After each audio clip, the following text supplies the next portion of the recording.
যারা খেতে পারে না, ওয়ালাম নাকুন নুতঈমুল মিসকিন, এখানে খাওয়ার কথা বলা হয়েছে। আজকে যদি আমরা দেখি ফিলিস্তিনে কত অসহায় মানুষ খাবারের অভাবে কঙ্কাল হয়ে দিন দিন মৃত্যুর দিকে চলে যাচ্ছে। আশেপাশে এতগুলো মুসলমান দেশ, এতগুলো আরব দেশ, কেউ কোনো কারো ভ্রুক্ষেপ নাই, কারো কোনো মাথার ব্যথা নাই।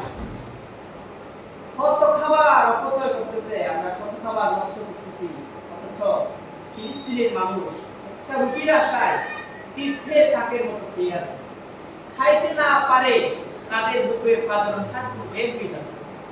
কিয়ামতের দিন আল্লাহ তাআলা এই যে যারা জালেম ইহুদি ইসরাইল, যারা খাবারের ট্যাঙ্কগুলো, খাবারের প্রাণবাহী ট্রাকগুলোকে ভিতরে প্রবেশ করতে দিচ্ছে না আল্লাহ তাআলা, কিয়ামতের মাঠে তারা কি জবাব দেবে আল্লাহর কাছে?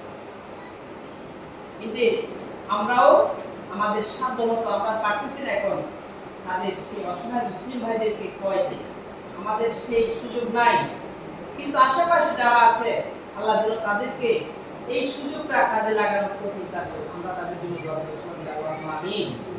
এই যে প্রত্যেক মুসলমান, প্রত্যেক মানুষ, প্রত্যেক প্রাণী বেঁচে থাকার অধিকার আছে, তাদেরকে যে আমরা খাইতে দিচ্ছি না, না খেয়ে তাদেরকে মেরে ফেলা হচ্ছে, খাবারের প্রাণের জন্য যাচ্ছে সেখানে বন্দি করে মেরে ফেলা হচ্ছে।